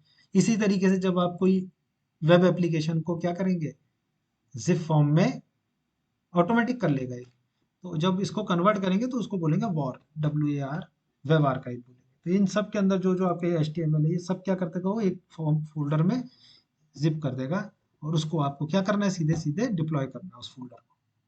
इस तरीके से इसमें किया जाता है काम। ठीक, तो अभी तो मैंने एक HTML बनाया था, ये HTML जो है यूजर को दिख रहा था, यूजर ने सबमिट किया, और यहाँ से जो डेटा आ रहा है वो किसके थ्रू आता है, HTTP रिक्वेस्ट, ये ध्यान रहे। ठीक, जब आपके पास लिखने के लिए आएगा, यहाँ पे तो देखो क्या है, यहाँ पे तो मैंने पहले से ही लिखा हुआ है, ये याद होना चाहिए, ये वाला HTTP सर्वलेट रिक्वेस्ट एक इंटरफेस है। देखो ये वॉयलेट कलर में आता है, इसके ऊपर थोड़ा सा ऐसे जाएंगे तो ये वॉयलेट कलर दिखाएगा, तो इसका मतलब होता है ये एक इंटरफेस है। इंटरफेस का आपको बनाना है एक रिक्वेस्ट ऑब्जेक्ट, रिक्वेस्ट रेफरेंस। आप REQ भी कर सकते हैं, जो आपकी मर्जी, आर भी कर सकते हैं। तो फिर यहाँ पे क्या होगा, R dot gate parameter, R dot gate parameter होगा। तो वो रिक्वेस्ट पहले से लिखा है, तो आप रिक्वेस्ट उसका क्या है, रेफरेंस वेरिएबल है। और रिस्पॉन्स, रिस्पॉन्स इंटरफेस का रिस्पॉन्स वेरिएबल। तो यानी सर्विस जो मेथड है वो आपका क्या करता है, दो पैरामीटर्स लेता है, जो कि दोनों क्या होते हैं, रेफरेंस टाइप के, दो रेफरेंस ले रहे हैं। इन रेफरेंस को आप यहाँ पे यूज कर पा रहे हैं। तो इतना देखना, ज्यादा इसमें दिमाग नहीं लगा। तो हमने गेट डेटा कर लिया था, स्ट्रिंग यूजर नेम हमने ले लिया, जो हम यूजर नेम यहाँ डाल रहे थे वो यहाँ इस वाले पोर्शन में हम एक्सेस कर पा रहे हैं। अब देखो हम यहाँ पे ये कर सकते हैं, देखो अब या तो मैं डेटाबेस से कनेक्ट कर लूँ, ठीक, वो भी करूंगा, लेकिन मैं चाह रहा हूं कि जो यूजर नेम और पासवर्ड है, अगर यूजर ने जो यूजर नेम है, if user name dot equals, वो दिया ABC, ठीक, और एंड जो पासवर्ड है डॉट इक्वल्स, वो किसके बराबर है, ABC 1 2 3 के बराबर है। ठीक, तो क्या कर दे, तो कुछ काम करे यहाँ पे, और एल्स कुछ कर दे। मतलब मैंने क्या कहा है, जो मैंने अभी जो बताया था उसमें मैंने बताया कि भाई अगर ये जो है login dot H T M L से यूजर नेम पासवर्ड सही है, तो उसे कहाँ भेज दे, student dot H T M L, और नहीं तो रॉन्ग है तो error dot H T M L, ये कहा है ना। तो यानी कि यहाँ पे मुझे कोड लिखना पड़ेगा जहाँ पे क्या होगा, अब ये जो डेटा है, ये वाला यूजर नेम, वो यूजर नेम है, ये जो यूजर वहां से आया, फॉर्म से आया, मैंने फॉर्म से जो डेटा था उसको यहाँ ले लिया ना, और पासवर्ड जो वहां से आया, तो वो यूजर नेम और पासवर्ड मैंने इस वेरिएबल के अंदर रख लिया। अब इन वेरिएबल को मैं क्या करूंगा, कंपेयर करूंगा। स्ट्रिंग कैसे कंपेयर होती है, डॉट इक्वल से। ऐसे नहीं लिख सकता मैं कि user name double equal to ABC, इसमें जावा में, जावा में उसका एक फंक्शन होता है इक्वल्स, उसके अंदर आप स्ट्रिंग पास करेंगे। अब ये स्ट्रिंग मैंने यहाँ पे डायरेक्ट लिख दिया, जबकि ये जो ABC और ABC 1 2 3 है, ये कहाँ से आनी चाहिए, मेरे पास डेटाबेस से आनी चाहिए। ठीक, अभी मैं डेटाबेस के साथ कनेक्टिविटी नहीं कर रहा हूँ, अभी मैं डायरेक्ट लिख दे रहा हूँ। तो ये डेटाबेस से उठा के लाऊंगा मैं डेटा, और इस यूजर नेम को इससे मैच कराऊंगा, और जब ये मैच हो जाएंगे तो इसको क्या कर दूंगा, फॉरवर्ड कर दूंगा, कहाँ, स्टूडेंट डॉट HTML की तरफ को फॉरवर्ड कर दूंगा। नहीं तो कहाँ करूंगा, error dot H T M L की तरफ को भेज दूंगा। कुछ इस तरीके से ही करना पड़ेगा ना। तो देखो, जब फॉरवर्ड करने हो आपको, तो फॉरवर्ड क्या करना पड़ेगा? अगर सही होगा तो आपको क्या फॉरवर्ड करना पड़ेगा आगे? आपको एक तो रिक्वेस्ट ऑब्जेक्ट, किसकी? H T T P, H T T P request और रिस्पॉन्स, इसको आगे यहां भेजना पड़ेगा, H T student dot H T M L की तरफ। क्योंकि लेके यहां से सब कुछ कौन जा रहा है? एच टी टी पी ही लेके जा रहा है। इसको आगे फॉरवर्ड करने के लिए जो होता है, एक रिक्वेस्ट डिस्पैचर, याद रखेंगे, एक रिक्वेस्ट डिस्पैचर नाम का क्या है? इंटरफेस है, जिसका हम क्या बनाते हैं। अब वो बोल रहा है, देखो रेड कलर आ गया, रिक्वेस्ट डिस्पैचर क्या है? एक इंटरफेस है। तो वो बोल रहा है कि यार इसको इंपोर्ट कर लो पहले, जिस पैकेज के अंदर ये है उसको मैंने क्या कर दिया? इंपोर्ट कर दिया रिक्वेस्ट डिस्पैचर के अंदर। अब यहाँ पे देखो, मैं इतने सारे क्या हो रहे हैं, देखो ये इंपोर्ट कर रहा हूँ, देखो सर्विस कॉन्फ़िग, ये वो, H T T P servlet, ये सब किसके अंदर है? जावा एक्स डॉट सर्वलेट डॉट, उसके अंदर ये सारे के सारे क्या है? रखे हुए। मैं चाहूँ तो यहाँ पे ये सब डिलीट कर सकता हूँ, ये सारे पैकेज, और यहाँ पे क्या कर दूँ? एस्ट्रिक लगा दूंगा, तो भी मेरा क्या हो जाएगा? काम बन जाएगा।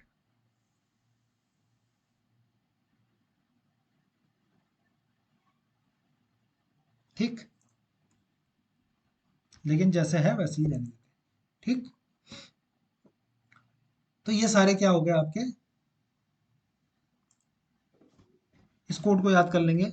Request dispatcher R D is equal to, अब देखो रिक्वेस्ट जो ऊपर से आया था, रिक्वेस्ट डॉट, इस वो उसका जो रेफरेंस है वो इसके अंदर ले रहे हैं, request dot get request dispatcher, इस तरीके से होता है।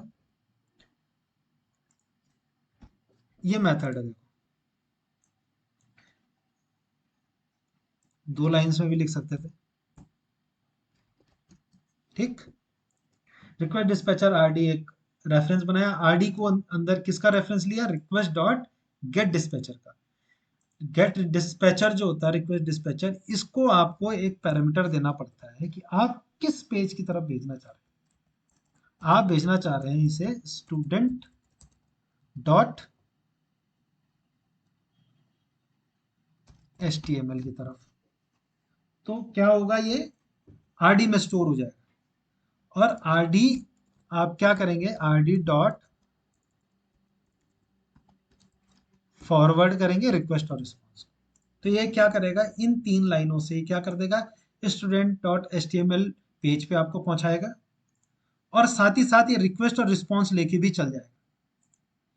क्योंकि रिक्वेस्ट रिस्पॉन्स मतलब ऐसा नहीं होगा, कई बार क्या होगा कि आपको इस पेज से, यानी इस सर्वलेट से कुछ डेटा जो है इस तक पहुंचाना पड़ेगा। जैसे login dot H T M L से डेटा यहाँ तक आ रहा था ना, वैसे ही सर्वलेट से भेजना पड़ रहा है। देखो एच टी एम एल, ये अगर H T M L page होता है ये वाला, तो हम कैसे भेज देते हैं? वैसे ही फॉर्म के थ्रू भेज देते, जैसे फॉर्म में भेजा था वैसे ही भेज सकते थे। लेकिन ये जावा का प्रोग्राम है, तो जावा का प्रोग्राम से अगर हमें रिक्वेस्ट और रिस्पॉन्स, रिक्वेस्ट में भेजना है एच टी टी पी का, तो उसको भेजने का तरीका ये है। H T M L page में तो आसान है, एच टी एम एल में भेजने का तरीका क्या है? एच टी एम एल भेजने का तरीका ये है, फॉर्म एक्शन कर दो, वो एक्शन जो होगा यानी इस फॉर्म के अंदर का पूरा डेटा उठा के ले जाएगा ऑटोमेटिक। लेकिन यहाँ पे ऐसा नहीं होता।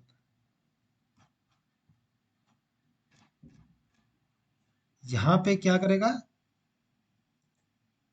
यहाँ पे आपको ये कोड लिखना पड़ेगा, तब जाके क्या करेगा? वो रिक्वेस्ट और रिस्पॉन्स को भी भेजेगा आगे। और कहाँ भेजेगा रिक्वेस्ट और रिस्पॉन्स को? H T M L. क्योंकि इस एच टी एम एल का जो है, इस student dot H T M L का जो एड्रेस है वो आर डी के अंदर स्टोर हो चुका है। तो इसलिए आर डी डॉट फॉरवर्ड, यानी आर डी डॉट फॉरवर्ड मतलब इसकी तरफ को क्या कर दिया उसने? फॉरवर्ड रिक्वेस्ट और रिस्पॉन्स जो इसको मिले थे, देखो इसको भी मिले थे ना, सर्विस को रिक्वेस्ट और रिस्पॉन्स दो क्या मिले थे हमें, रिक्वेस्ट मिला था और रिस्पॉन्स मिला था, दो आपको रेफरेंस मिले थे। रेफरेंस का मतलब होता है सीधे सीधे क्या, एड्रेस। तो एड्रेस मिले थे, वही एड्रेस आगे पास करना है, उनको आगे भेज देना है स्टूडेंट की तरफ। तो अगर इसको इतने डिटेल में थोड़ा मैंने बताया है, लेकिन अगर आपको कहाँ भेजना है, student dot H T M L भेजना है, तो ये तीन चीजें लगेगी आपके। अब ऐसे ही क्या होगा, अगर आपका गलत है वो पासवर्ड, तो आपको कहाँ भेजना पड़ेगा,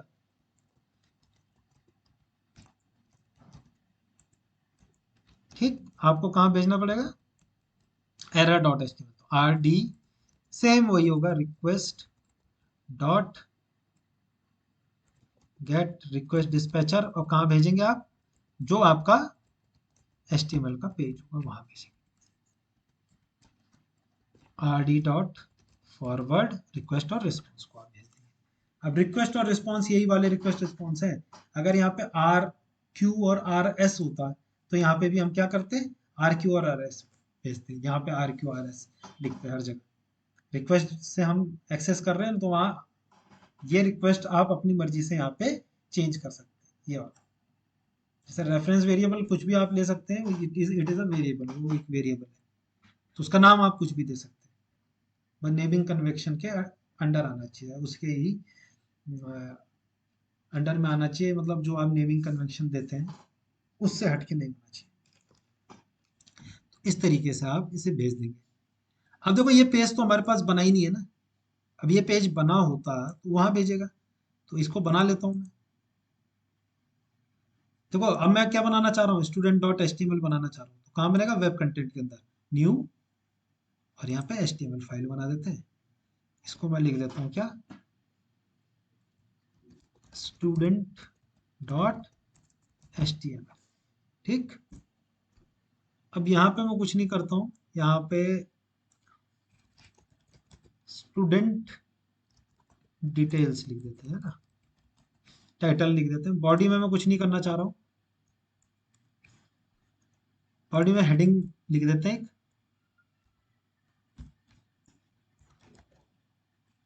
H1 में लिख देते हैं कि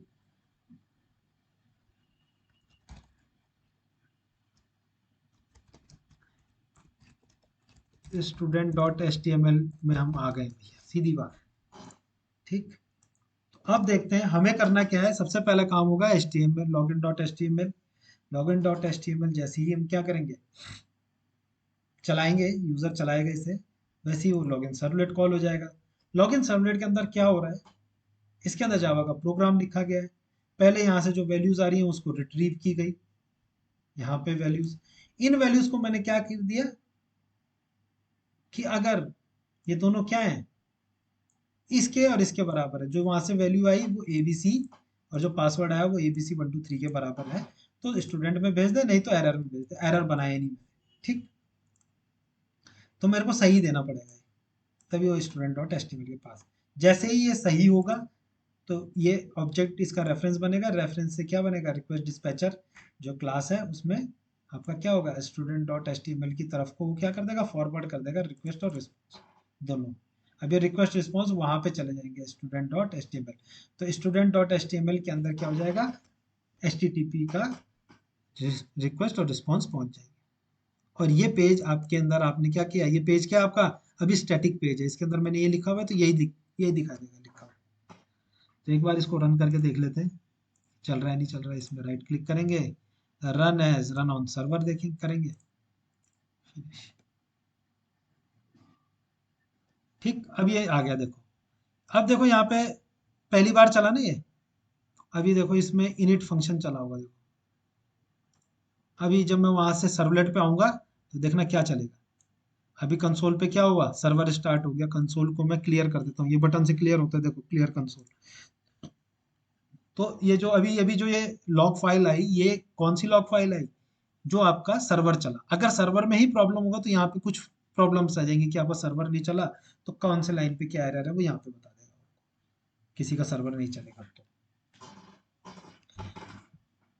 अब मैं यहाँ से क्या डाल रहा हूँ, एबीसी और एबीसी 123, और इसे सबमिट कर रहा हूँ, तो देखो आ गया ना। अब ये तो कहाँ पहुंचा देखो, ये तो login dot H T M L से कहाँ पहुंच गया, login dot H T M L से student dot H T M L पहुंच गया। तो बीच का जो प्रोग्राम है, क्योंकि जावा प्रोग्राम में हम देख सकते हैं क्या जावा प्रोग्राम को, नहीं, लेकिन ये बैक एंड में काम कर रहा है। इसको हमने देखा, इसके अंदर वैल्यू भरी, ये हमने राइट क्लिक किया तो ये बैक एंड में काम कर रहा है अपना, कि जो आपने यूजर नेम और पासवर्ड दिया है वो सही है कि नहीं है। सही है तो काम कर दिया, उसने आगे भेज दिया student dot H T M L की तरफ मुझे। तो आपको क्या दिखता है, वेब ब्राउजर में आपको सर्वलेट थोड़ा ना दिखेंगे, वेब ब्राउजर में तो आपको वेब पेजेस बनाने पड़ेंगे, तो वेब पेजेस ही दिखेंगे। ये दिखा। अब यहाँ पे देखें, देखो पहले इनिट चल गया, देखो फिर सर्विस चला और फिर यूजर नेम पासवर्ड चला। अब देखो मैंने ये एक बार किया ना, अब ये दूसरे यूजर ने किया, सपोज दूसरे यूजर ने क्या किया, फर्स्ट एप्लीकेशन यहाँ तक कॉपी कीजिए, ठीक। और यदि मेरे पास दूसरा ब्राउजर हो तो मैं उसको देखना चाहूंगा एक बार। दूसरा ब्राउजर है यहाँ पे, एज, चलो एज में देख लेते हैं, ठीक। यहाँ से मैंने फर्स्ट एप्लीकेशन मेरा फोल्डर है, उसके अंदर मेरे पास क्या है, कौन सा चलाना है, login dot H T M L चलाना है। चलाया मैंने, login dot H T M L चला दिया, ठीक। दोबारा सर्व सर्व अब ये मैं क्या कर रहा, वो तो मैंने दूसरे यूजर ने किया था, ये दूसरा यूजर कर रहा है। यहाँ पे आपने ए बी सी और फिर आपने ए बी सी 1 2 3 किया। अब आपने सबमिट किया तो आपके पास भी यही आंसर आ गया। तो अब यहाँ पे देखेंगे, देखो इनसाइड इनिट कितनी बार चला, एक बार। उसके बाद क्या चला, इनसाइड सर्विस, फिर उसने यूजर नेम पासवर्ड आपको प्रिंट करके दे दिया यहाँ तक। ये चला था किसके लिए, पहले यूजर के लिए, जब मैंने पहली बार चलाया। जब मैंने दोबारा login dot H T M L चलाया तो फिर क्या मेरे पास इनसाइड इनिट प्रिंट हुआ, नहीं हुआ ना, फिर सर्विस प्रिंट हुआ। तो इसका ये मतलब हुआ है कि जो सर्वलेट लाइफ साइकिल है उसमें इनसाइड इनिट क्या होगा, यानी कि इनिट फंक्शन एक ही बार चलेगा, उसके बाद मल्टीपल रिक्वेस्ट में करता रहूं, यही चलते रहे। उसके बाद आप यहीं पे कर लो दोबारा से, कोई दिक्कत नहीं। ए बी सी 1, तो ये क्या होगा, नो 404, यानी कि error dot H T M L उसे मिला नहीं। इसको पढ़ेंगे भी, 404 जो 404 जो स्टेटस होता है, उसका यह मतलब होता है कि जिस पेज पे आप जाना चाहते थे वो पेज उसे नहीं मिला। तो आप क्या करना है, क्योंकि मैंने यहाँ पे देखो यूजर नेम और पासवर्ड फिर चला, देखो तीसरी बार तीसरे यूजर के लिए, तो इसमें भी सर्विस मेथड चला। तो इसमें एबीसी 1 और एबीसी 1 2 3 था, एबीसी 1 और एबीसी 1 2 3 पासवर्ड था। लेकिन मैंने यहाँ पे क्या दे रखा है कि अगर यूजर नेम एबीसी हो और पासवर्ड abc123 हो, तभी क्या करेगा, student dot H T M L पे लेके जाएगा। तो यहाँ पे 1 डाला तो वो उसने कहाँ ले जाना था, एल्स कहाँ लेके जाना था, error dot H T M L. अब error dot H T M L तो मैंने बनाया ही नहीं है, error dot H T M L भी यहाँ पे बना दूंगा एक और, तो वहां पे भी बोल देगा कि I am in error dot H T M L. तो जितनी बार आप क्या करेंगे, अब ये सर्विस कॉल होगी, क्योंकि ये सर्वर अप हो चुका है, सर्वर में क्या कर दिया गया आपको, इसको सर्वर में मैंने क्या कर दिया, डिप्लॉय कर दिया अपने प्रोजेक्ट को। तो जितनी बार ये चलता रहेगा, इनिट एक बार पहली बार होगा, ठीक। और इनिट फंक्शन आपका पहली बार होगा, उसके बाद सारा सर्विस ही चलता रहेगा, उसके बाद सर्विस ही फंक्शन चलेगा। और लास्ट में जब मैं इसे बंद कर दूंगा तो इसमें एक और फंक्शन होता है डिस्ट्रॉय, वो डिस्ट्रॉय चल चुका होगा। और जितने इसने रिसोर्सेज लेता है ना ये, वो सारे रिसोर्सेज जो ऑब्जेक्ट बने होंगे, इस क्लास का ऑब्जेक्ट वगैरह सब बने होंगे, सबको क्या करते होगा, रिलीज कर दिया होगा इसने। सारे रिसोर्सेज रिलीज करते हैं। तो ये इतना समझ में आया।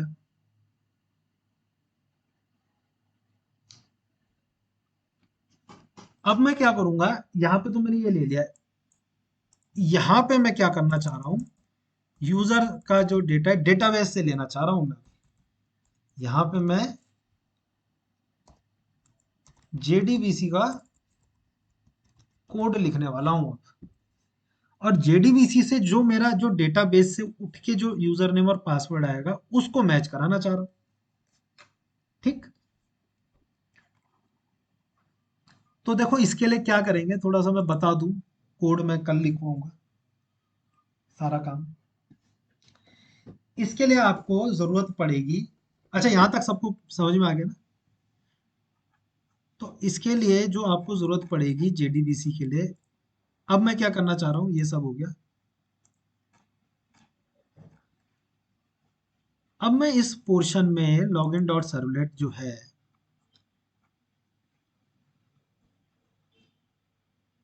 ये वाला जो प्रोग्राम है, यहाँ पे मैं क्या करना चाह रहा हूँ बैक एंड में, यहाँ पे मैं चाह रहा हूँ कि ये किससे क्या करे, ये कनेक्ट करे किससे, डेटाबेस से, और वहां से क्या करे आपके लिए डेटा उठा के लाए। तो देखो, क्योंकि जो मेरे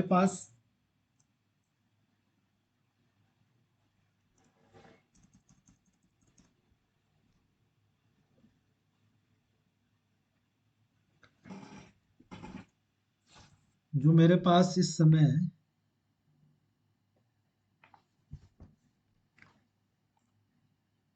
सिस्टम है, तो मैंने बताया था कल लोकल होस्ट के बारे में थोड़ा। लोकल होस्ट क्या होता है? लोकल होस्ट होता है जिसमें सेम मशीन पे आपका क्या हो, क्लाइंट भी हो, प्लस वहीं पे सर्वर भी चल रहा हो। क्योंकि भाई अभी आप जब सीखने के पर्पज से काम करते हैं, तो सीखने के पर्पज से जब आप काम कर रहे हैं, तो आप ऐसा नहीं कि अलग से सर्वर उठा के ले आएंगे महंगा वाला। आप क्या करेंगे, क्योंकि आपके सर्वर आप ही ट्राई करने वाले हैं, आप ही क्या करते हैं उसको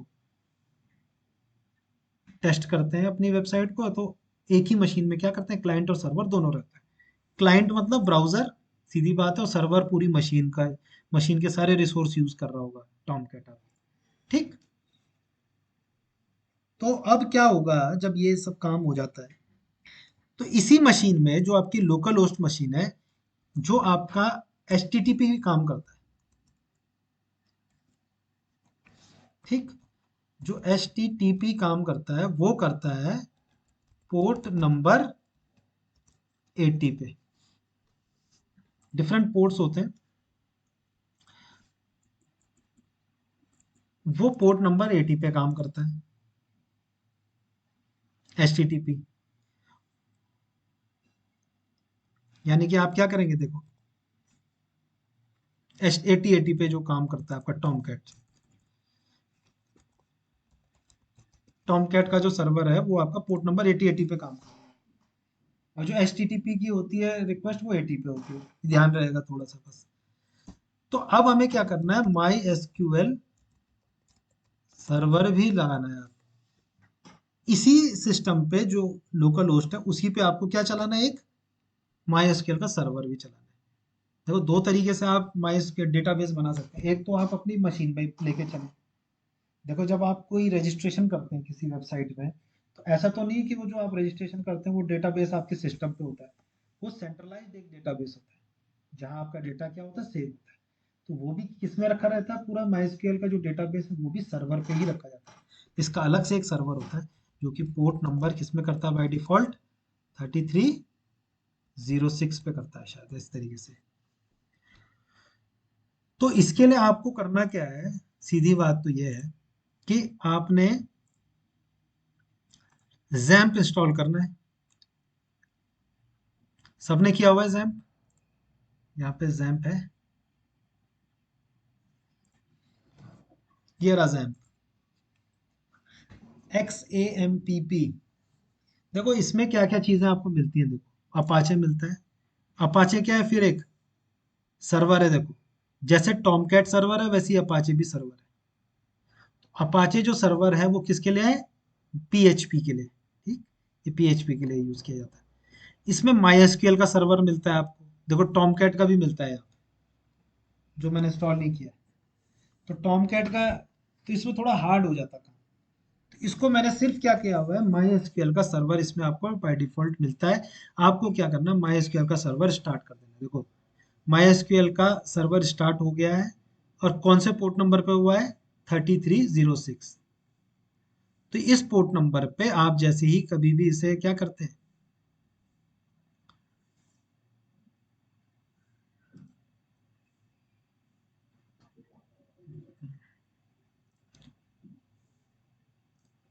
कभी भी आप इसे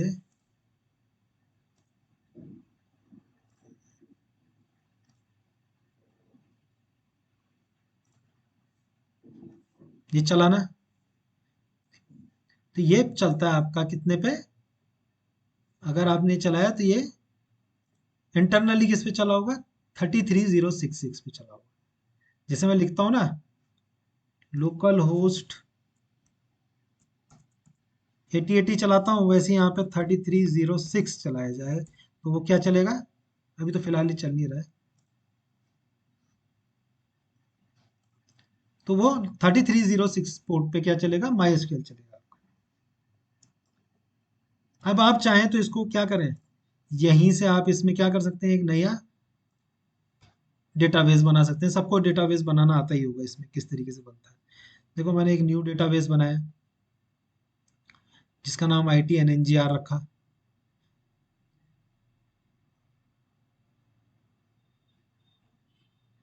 ITNNGR के अंदर एक डेटाबेस बनाया, उसके अंदर मैंने एक टेबल बनाई जो कि यूज़र है।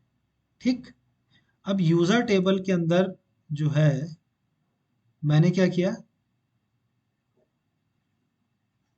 इतने ABCDEFPQR ABC 1 2 3 ये डेटा डाला। तो इसके अंदर दो मैंने क्या बनाए, कॉलम्स बना रखे, दो फील्ड, एक टेबल बनाई जिसका नाम है यूज़र, और यूज़र के अंदर मैंने यूज़र नेम और पासवर्ड क्या किया, दोनों रख दिए।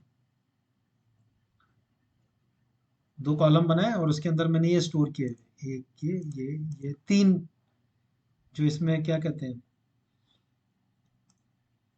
तीन डेटा मैंने क्या कर रखे हैं इसमें, user name password, user name password, किन्हीं भी तीन जो है मैंने यूजर्स के डेटा यहाँ पे रखे हुए।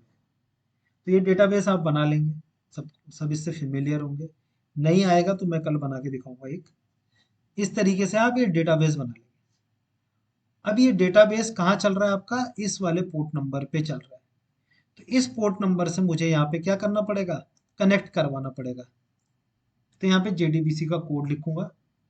JDBC का कोड आपके पास मौजूद है, ये कोड है जो मैंने वहाँ पे फाइल्स भी दी हुई है। इसमें देखो URL होगा कि भाई कैसे कनेक्ट करेगा। तो JDBC MySQL देखो लोकल होस्ट और किस पे चलेगा, 3306 पोर्ट नंबर पे चलेगा। और उसके अंदर ये जो कॉलेज लिखा हुआ है, इस कॉलेज की जगह हो जाएगा अभी क्या, IT.NNGR, उस डेटाबेस का नाम। यूजर नेम रूट होता है, पासवर्ड कुछ नहीं होता है, क्वेरी लिखी जाएगी। अब ये जो सारा काम होता है, इस काम को करने के लिए उस मुझे एक जार फाइल की ज़रूरत पड़ती है, जो मैंने पिछली बार भी आपसे बनवाई थी। उस जार फाइल को भी आप डाउनलोड करके अपने सिस्टम पर रख लेंगे। देखो ये सारा काम पहले करवा चुका हूँ। J2EE में माई एसक्यूएल का एक कनेक्टर मैंने बताया था ना, एक जार फाइल है जिसके अंदर क्या लिखा हुआ है, 2 MB की है, जिसके अंदर ये सारे मैं दे दूंगा तुमको, ये सारे फोल्डर में भी उसमें डाल दूंगा, क्या कहते हैं आपके टेलीग्राम पे। जैसे अगर इसको डाउनलोड करना हो तो ये कहाँ से होगा, आप इसे लिखेंगे my SQL connector, connector maven repository से करें इसे। ये लिख देंगे मेवन रिपोजिटरी, बस सीधे इस पे क्लिक करना है ऊपर, बाकी कुछ नहीं करना आपने। और यहाँ आपका वो खुल जाएगा पेज। यहाँ से आप वर्जन देख लें, 8 वाला वर्जन तो 8.0.16 कर लो, इसको कर लो, यहाँ से ये डाउनलोड हो जाएगा। देखो जार फाइल है, 2 MB की है, यहाँ से इसे क्लिक करेंगे तो ये डाउनलोड हो जाएगी। ऐसी कोई बड़ी परेशानी नहीं। ये जब आपकी डाउनलोड हो जाएगी तो यानी आपको अपने प्रोजेक्ट में ये जार चाहिए। इस प्रोजेक्ट में जब वो जार मिलेगी, तब इस जार के अंदर जो आपके क्या होती हैं क्लासेस होंगी, वो आप यूज कर सकते हैं। तो उसको भी इंक्लूड कराना सिखाऊंगा। वैसे इंक्लूड जब पिछली बार कराया था सेम वैसे ही इंक्लूड होता है। तो अपने प्रोजेक्ट में आपको वो इंक्लूड करने हैं माई एसक्यूएल की जार, तब आप उसके अंदर की क्लासेस यहाँ यूज कर पाएंगे। तब मैं क्या करूँगा, माई एसक्यूएल से कनेक्ट करूँगा। तो आप लोगों का एक काम होगा आज का, कि आज का काम है आपका, एक तो आप करेंगे क्या, माई एसक्यूएल सर्वर इंस्टॉल करेंगे। यानी कि आप क्या करेंगे, सीधे सीधे शब्दों में जैम्प इंस्टॉल करेंगे, और उसमें आप सिर्फ और सिर्फ माई एसक्यूएल को स्टार्ट करेंगे, जो कि 3306 पोर्ट पे चलेगा। तो यानी कि ये माई एसक्यूएल का आपका क्या हो गया, सर्वर हो गया। अब देखो टेबल्स जो बनेंगी, वो इसी सिस्टम के अंदर बनेगी। आप कुछ दिन बाद चाहें तो आप अपने अपने सिस्टम को एज अ सर्वर भी ट्रीट करा सकते हैं। इसको रख दिया, इसको इंटरनेट से जोड़ के रख देंगे, कुछ आपको सेटिंग करनी पड़ेगी, तो कहीं से भी कोई रिक्वेस्ट आएगी तो आपका ये सिस्टम उसको हैंडल करता रहेगा, कहीं से भी आएगी दुनिया की। तो इसके लिए क्या होती है, सर्वर मशीन्स होती हैं, जिसके अंदर आप टॉमकैट रखा जाता है ना, वो एक सर्वर मशीन्स होती है जो कि हमारी जो ये सिंपल लैपटॉप होते हैं या अपने कंप्यूटर होते हैं उससे कई गुना ज़्यादा पावरफुल होते हैं। वो हमेशा ही चलते रहते हैं। जैसे आप अपने सिस्टम को तो नहीं चला सकते ना हमेशा, एक दिन चलाएंगे। जैसे गूगल है, तो गूगल जहाँ रखा होगा, जिस सर्वर मशीन के अंदर रखा होगा, ऐसा तो है नहीं कि आप गूगल भाई दिन में जो है 10 ही घंटे चलता है, बाकी के घंटे नहीं चलता, बाकी के घंटे उनकी मशीन बंद रहती है कि कोई गर्म हो गई। तो क्या होता है कि जो आपकी सर्वर मशीन होती है हमेशा चलती रहती है, इसीलिए उसके लिए अलग से कुछ मशीन लगाई जाती है। वो ये वाली मशीन्स नहीं होती जो हम, ये हमारी टेस्टिंग मशीन होती है जो हम लोकल होस्ट बोलते हैं, तो उसमें आप माई स्केल भी चलाएंगे। तो इतना काम कर लेंगे। आज का जितना मैंने बताया ज़्यादा काम नहीं करवाया, आज थ्योरी पोर्शन ज़्यादा था। ये रिक्वेस्ट डिस्पैचर पढ़ेंगे कैसे किया जाता है, आगे कैसे पढ़ाया जाता है। देखो दोनों के दोनों फॉर्म यहाँ बन गए। आपका काम होगा कि आप क्या करेंगे, एक error dot H T M L भी बनेंगे, new H T M L file बनाएंगे, यहाँ पे आप लिखेंगे उसको क्या, error dot H T M L, और इसके अंदर आप जो भी आप यहाँ पे लिखना चाहते हैं वो लिखेंगे। और आपका काम होगा कि अगर ये आपने सही डाला तो ये तो स्टूडेंट के पास ले जाए, नहीं तो एरर के पास ले जाए। और एरर आपको दोनों चीज़ दिखनी चाहिए, जब आपका गलत हो तो वो एरर में आ जाए, और जब आपका सही हो तो फिर स्टूडेंट में आ जाए। बाकी हम मैसेज कैसे पास करते हैं एक दूसरे, एक पेज से दूसरे पेज में, वो भी हम बताएं। ठीक, तो आज के लिए इतना रखते हैं। इसकी वीडियो मिल जाएगी सबको, ठीक है।